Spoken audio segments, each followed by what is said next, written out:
de vous retrouver pour un nouveau numéro de talk show. C'est tous les mercredis de 13h30 à 14h sur Radio Judaïka Strasbourg. Aujourd'hui, on parle d'un livre. Il s'agit de Destin de femme aux éditions Ramsay, nouvelle lauréate du prix Edgar Faure. Premier livre, premier coup de maître, je dirais. Il s'agit du livre Destin de femme aux éditions Ramsay, et l'auteur de ce livre, Valérie Pérez-Henouchi. Bonjour. Bonjour Jean, merci de me recevoir. Avec plaisir de vous avoir aujourd'hui pour Destin de femme. Alors, on va un peu revenir sur votre carrière, Valérie Pérez-Henouchi. Vous êtes journaliste plutôt télé, on va dire. C'est votre début de carrière? Oui, c'est ça. En fait, j'ai fait mes études aux États-Unis et puis j'ai tout de suite commencé à travailler en télévision. Parce que je trouvais que c'était un média qui était très intéressant dans le sens où quand j'ai fait mes études aux États-Unis, il y avait déjà des chaînes qui étaient numériques, ce qui n'existait pas en France encore. Donc ça m'a permis en fait d'avoir une meilleure appréhension de ce qui pouvait arriver après avec la télévision, la multiplication des chaînes donc.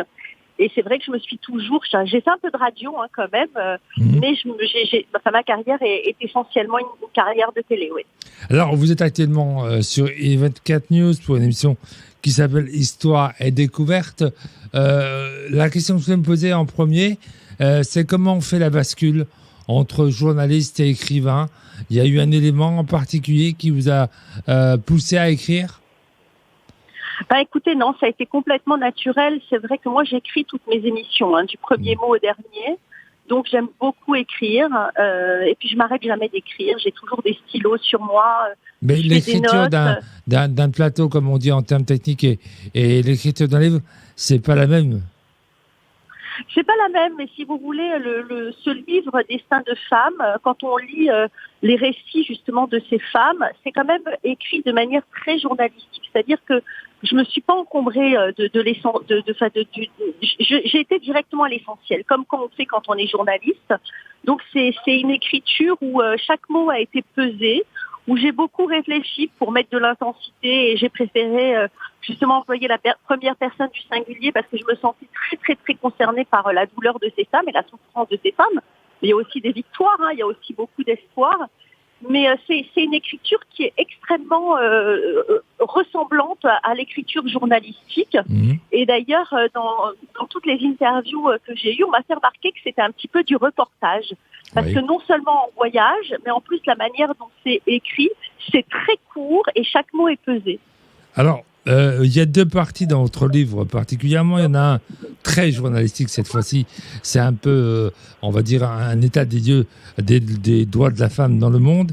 Et dans ce première partie, il y a une partie qui est consacrée à la place de la femme dans la communauté juive orthodoxe. Vous avez voulu faire cet aparté pour faire quoi? Pour apporter quoi?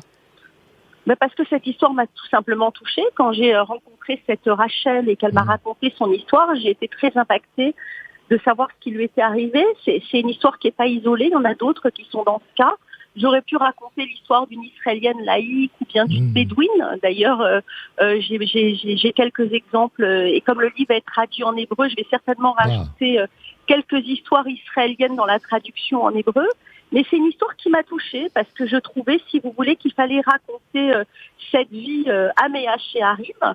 Maintenant, il y a des femmes qui sont très heureuses en habitant à Méach-She'arim et qui ont trouvé leur équilibre. Mais hélas, Rachel avait fait un mauvais choix depuis le début. Elle n'en veut pas du tout à son ex-mari, mais elle en veut beaucoup à cette communauté, en fait, qui savait que son mari était homosexuel et qui lui avait simplement demandé de lutter contre ses mauvais penchants. Et ça, si vous voulez, c'est quelque chose qui lui a coûté cher. Elle a payé la facture très cher, elle et ses enfants. Elle a dû partir. Elle a eu un chemin de vie très compliqué parce que sortir de Méach-She'arim et ensuite venir habiter au centre de Jérusalem, où c'est pas deux villes différentes, c'est pas deux mondes, c'est carrément deux planètes différentes. Mais aujourd'hui, elle s'en sort très bien et elle élève ses enfants dans le judaïsme avec des valeurs juives. Mais elle est libre, elle est profondément libre. Alors, Valérie Pérez-Henouchi, Destin de femme aux éditions Ramsay, il y a quand même une question que je me pose. Vous devez avoir 500 histoires prêtes à être écrites. Comment on fait le choix entre différentes histoires? il y a un ressenti, il y a une émotion. Comment vous avez fait le choix? Écoutez, en fait, toute la souffrance des femmes que j'ai pu rencontrer m'a profondément touchée. Alors d'abord, je voulais que ce soit un tour du monde parce que, en fait, ce livre, il parle de carnet de voyage que j'avais dans mes tiroirs depuis des années lorsque j'étais journaliste, même mes voyages en famille. Et, euh, et par exemple, quand on va en Inde, quand j'ai rencontré Mira, bon évidemment le nom est changé, mais cette communauté des Hijra, j'ai appris énormément de choses. Donc encore une fois, l'œil journalistique est là parce que dans chaque pays où on apprend sur l'environnement social, sur les lois, et on se dit que nous, femmes libres, en tant que femme libre, j'avais vraiment envie de donner la parole à celles qui ont moins de chance que moi. Voilà. Alors, dans le livre, il y a quelque chose qui m'a un peu étonné, c'est que beaucoup de destins de femmes, il n'y a pas beaucoup de happy end, de fins heureuses. Ce sont des fois des fins tragiques. Ça aussi, c'est un choix. C'est pas tant des fins tragiques, parce que si vous voulez, l'idée principale, c'est qu'on se sort quand même de toutes les situations, nous les femmes. C'est des histoires qui sont tellement communes. Quand je parle de la Thaïlandaise qui doit donner son enfant à l'adoption, et là, ça arrive tous les jours. Quand on parle de Saria qui attend jusqu'à l'âge de 14 ans de pouvoir un jour récupérer son fils, s'il le veut bien, et après une longue bagarre juridique, ça aussi, c'est une résilience, si vous voulez, que l'on doit connaître. Et cette femme, si vous voulez, elle va vivre comme ça pendant toutes ces années. Et elle nous explique ses émotions quand elle voit son fils une fois par semaine et qu'elle ne veut pas dormir pour profiter de chaque seconde. Mais il y a aussi des très belles fins. Par exemple, Sophia qui épouse un producteur hollywoodien alors qu'elle est jeune hôtesse au Festival de Cannes. C'est une histoire vraie. Moi, je connais Sophia. Et je peux vous dire qu'elle est très heureuse aujourd'hui à Hollywood avec son mari qui l'adore. En même temps, il y a d'autres histoires qui sont un peu tragiques, où il y a des morts. Il y a des histoires, oui, mais ce sont des problématiques de femmes. Quand on voit Vanessa qui a un problème pour avoir un enfant, ça, c'est des choses qui sont communes. On entend souvent des femmes qui ont du mal à avoir des enfants, qui font des filles, ça fonctionne pas. Puis elle, un jour, elle va complètement changer de vie, elle va complètement changer d'environnement et elle va tomber enceinte. Donc ça, si vous voulez, ce sont des espoirs. Mais ce sont, hélas, je suis contente que vous le disiez, vous, en tant qu'homme, oui, il y a beaucoup de souffrance dans les vies de femmes encore. Et c'est ça, en fait, c'est mettre le point sur ça qui était intéressant pour moi. Combien de temps pour écrire ce livre? 10 ans. 10 ans et vraiment à la louche. Ouais, j'ai commencé, en fait, quand j'étais directrice de communication à l'UCPS, lorsque j'ai fait un voyage au Mali. Et que j'ai rencontré cette fameuse Malienne qui voulait envoyer son fils pour devenir joueur de foot, parce que vous savez, en Afrique, quand on a un enfant qui est bon au foot, c'est comme un puits de pétrole. Donc elle voulait l'envoyer et il se trouve que il a eu un destin absolument dramatique puisque cet enfant dormait sous les ponts de Clignancourt à Paris. Moi, j'ai rencontré un de ces enfants-là et que pour vivre, il était dealer. Donc il a jamais voulu retourner en Afrique parce qu'il y a beaucoup d'honneur. Le village s'est cotisé pour pouvoir l'envoyer avec j'ai envie de dire, ces vendeurs de rêves, quoi. Et c'est vrai que ça m'a mis la puce à l'oreille. Ça, c'était la première fois que j'ai eu envie de parler des femmes et ça m'avait énormément touchée. Et puis la première histoire que j'ai écrite, c'est celle de Saria, la Libanaise, parce que j'avais une collègue qui était la cousine de cette Saria et qu'on avait suivi le mariage. On avait même aidé à choisir la robe de mariée. Et elle a appris qu'elle divorçait en fait par la poste, par procuration, parce que c'est complètement légal au Liban de divorcer sans que le mari soit présent. Et qu'en divorçant, elle perd la garde de son enfant avec qui elle avait une relation fusionnelle, parce qu'évidemment, c'était une femme au foyer qui ne travaillait pas. Et puis, on lui a enlevé son enfant du jour au lendemain. Donc, vous voyez, quand j'en parle, j'ai encore de l'émotion, parce que je me dis, si moi j'étais née au Liban, il me serait sans doute arrivé la même histoire. Alors, la volonté de parler d'histoire par le monde, c'était une volonté, justement, vous vouliez ouvrir cette histoire des femmes par des femmes qui habitaient aux quatre coins du monde? Oui. En fait, c'est parce que, si vous voulez, les problématiques des femmes sont universelles.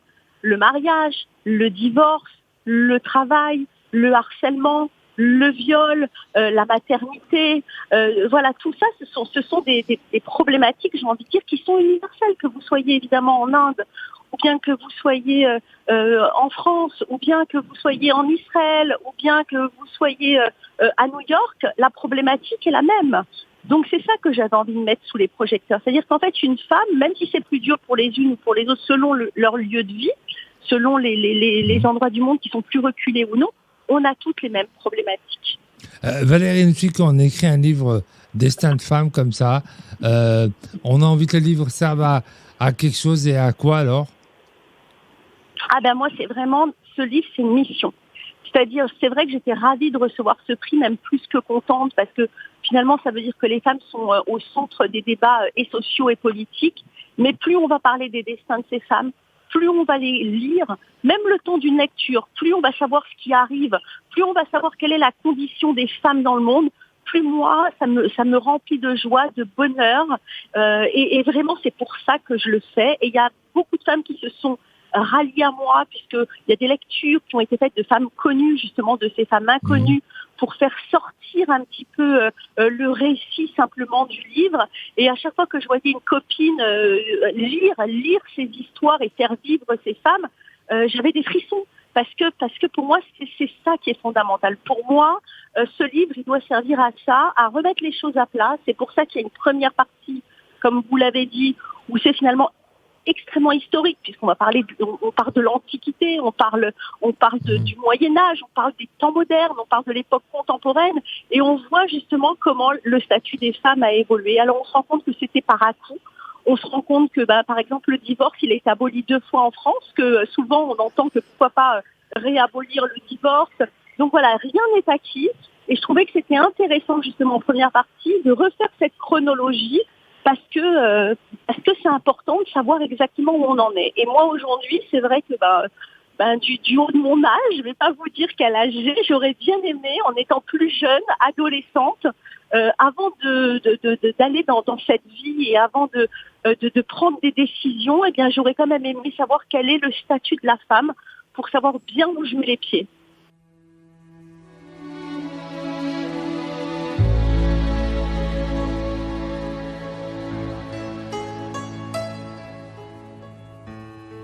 Quelquefois si douce, quand la vie me touche, comme nous tous, alors si douce, quelquefois si dure, que chaque blessure longtemps me dure, longtemps me dure.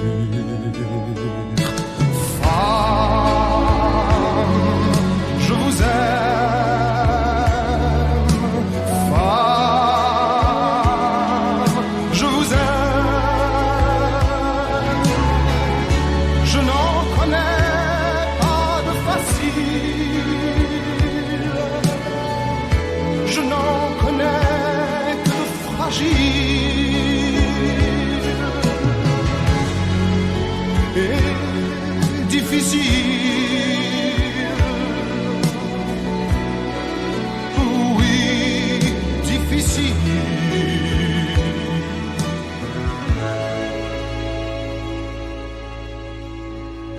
Quelquefois si drôle,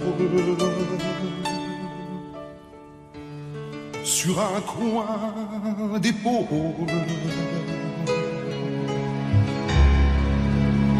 Oh oui, si drôle, regard qui frôle. Quelquefois si seul, parfois elles le veulent. Oui, mais si seul. Oui, mais si seul.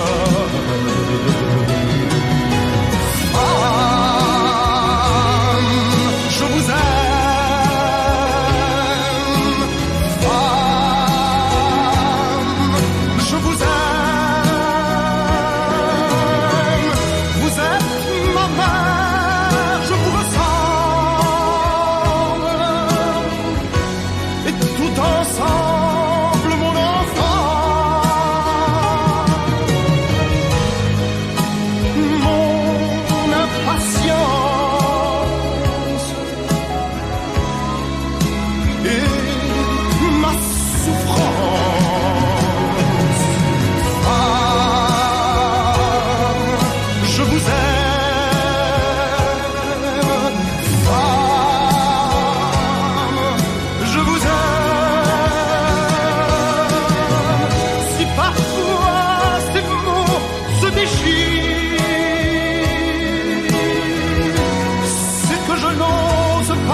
Valérie Pérez-Henouchi, Destin de femme aux éditions Ramsay. Ce livre a eu un véritable succès. Vous avez déjà fait, vous l'avez dit tout à l'heure, des dédicaces, des présentations de livres. Quel est le retour que vous avez des gens que vous rencontrez? Bah écoutez, beaucoup. Vous savez, c'est comment vous dire, le monde de l'art et de la littérature, c'est un monde qui est très bienveillant. C'est-à-dire que déjà, toutes les autrices de ma maison d'édition m'ont félicité. Il y a un engouement autour justement du statut de la femme qui est très très touchant aussi. Et puis, si vous voulez, ce que je remarque, c'est que les femmes parlent. C'est-à-dire que quand je fais une rencontre littéraire et qu'il y a des femmes qui sont très proches de moi, ben à la fin de la rencontre, elles vont venir me voir. Et elles vont me dire, vous savez, moi, j'ai vécu ça. Ou bien, vous savez, moi, j'ai eu ça. Et ça, si ça peut les aider à parler, donc si ça peut les aider à les libérer, et ben moi, j'ai fait mon travail et je suis contente. Vous êtes étonné de l'accueil que vous avez reçu de ce livre? Vous avez eu beaucoup de dédicaces, vous avez fait une grande soirée d'ouverture, vous avez fait de nombreux médias. Est-ce que quand on a tout ça, on est un peu étonné en se disant, bon, c'est le premier livre, il n'est peut-être pas totalement abouti? Bah écoutez, c'est une grande exaltation. C'est vrai que moi, vous savez, j'habite à Tel Aviv depuis 10 ans. Et de revoir comme ça mes amis, ces signes d'amitié, ils se sont tous déplacés, ils ont tous acheté le livre. Un nombre de partages du livre, un nombre de commentaires des gens sur Facebook à l'issue de la lecture. Je veux dire, tout ça, oui, ça me fait chaud au cœur. Enfin, moi, voilà, je vis un rêve et je profite, Jean, de chaque seconde. Ces signes d'amitié de mes amis que je n'ai pas beaucoup vus depuis 10 ans parce que maintenant j'habite à Tel Aviv. Tous ces messages que je reçois sur Facebook de gens qui lisent le livre et qui me disent à quel point ils ont aimé cette lecture. Et puis voilà, surtout le fait de me dire que lors des rencontres littéraires, je tombe sur des femmes qui vont me prendre en aparté et qui vont me dire, vous savez, moi, il m'est arrivé ça, j'ai été harcelée, ou bien j'ai subi des choses. Et ça, le fait qu'elles parlent, ça les libère. Donc moi, je suis contente. Alors, il faut savoir également que ce livre est pour l'instant en stock épuisé. Ça aussi, c'est un plaisir pour vous? Ben oui, rupture de stock. Ramsay est en train de rééditer à partir du 28. Toutes les librairies seront réapprovisionnées. Sur Amazon, on peut le commander, mais il arrivera sous une semaine. Donc voilà, tout ça, c'est magique. En l'histoire de 2 semaines, tout le stock a été épuisé. Et Ramsay a dû réimprimer le livre. Voilà, donc ça fait partie de l'histoire magique. J'ai une petite question à vous poser, peut-être que vous allez pouvoir me répondre quand même. La femme qui est sur la couverture, elle est magnifique, on sait de qui il s'agit, c'est une mannequin? Alors écoutez, la couverture, ça a fait l'objet de beaucoup de discussions avec mon éditeur. Au départ, on m'a pas du tout proposé cette couverture. C'était une couverture qui était un petit peu avec plusieurs femmes en fait, et elle me touchait pas. Donc en fait, ça c'est une photo que j'ai trouvée magnifique. J'ai trouvé cette femme universelle. J'ai trouvé qu'il n'y avait pas de signe politique. J'ai trouvé qu'elle avait un regard génial. Et en fait, c'est une femme c'est une femme symbole en réalité. C'est personne. Mais je trouvais que cette femme-là en couverture, c'était celle qui représentait plus les femmes de ce livre. Valérie Pérez-Henouchi, Destin de femme aux éditions Ramsay. Est-ce que on peut éventuellement penser à Destin de femme 2? Peut-être Destin de femme 2. Vous savez, moi j'ai signé un contrat avec la maison d'édition Ramsay pour écrire un autre livre. Bon, alors il me laisse libre, si vous voulez, de choisir. Est-ce que ça sera un roman? Est-ce que j'ai aussi très envie de faire un livre sur la beauté d'Israël et qui donnerait envie aux gens de venir, les sites archéologiques absolument merveilleux qu'on a ici en Israël et dont on parle peu. Destin de femme 2, oui, pourquoi pas, mais en attendant, là, je suis pas prête du tout parce que je savoure le premier et je suis pas encore redescendue de mon nuage. Donc, je pense que je m'y mettrai, voilà, dans 1 ou 2 mois. Justement, on parlait tout à l'heure de l'accueil du public. Il y a évidemment des hommes qui sont venus vous voir sûrement. Qu'est-ce que vous disent les hommes qui viennent vous voir à la fin de vos dédicaces? Vous en avez beaucoup? Oui, parce qu'en fait, si vous voulez, il y a des hommes qui souffrent aussi. On parle de l'histoire de Catherine. où un homme souffre énormément parce qu'on lui enlève ses enfants, parce qu'une femme, si vous voulez, l'a épousé pour son argent. Donc ça, c'est pas du tout quelque chose que je mets de côté, la souffrance masculine. Je parle aussi de notre japonaise et de ces hommes que j'ai rencontrés qui souffrent énormément parce que du jour au lendemain, ils sont rentrés du travail et que leur épouse japonaise était partie avec leur enfant. Et alors là-bas, c'est un drame. Il y a eu des cas de suicide et tout. Donc, j'ai pas du tout exclu les femmes de mon livre. Ils l'ont bien remarqué d'ailleurs. Et je trouvais que c'était justement très intéressant aussi que les hommes puissent lire ce livre, parce que souvent on est très loin quand on est un homme de savoir ce que peut penser ou ce que peut vivre une femme. C'est vrai qu'il y a des choses qui sont il y a encore des inégalités criantes. Donc voilà, il faut le dire. Et je sais qu'il y a des hommes justement qui feront tout pour faire en sorte d'aller vers la parité, vers l'égalité. Vous savez, je sais qu'il y a beaucoup de féministes qui sont des féministes comme ça, un petit peu radicales. Moi, je pense, oui, être féministe, mais une féministe de raison. Aujourd'hui, voilà, moi, je donne des chiffres dans ce livre. Et je crois qu'il y a encore beaucoup, beaucoup de chemin à parcourir. Et ce chemin, on va le parcourir ensemble.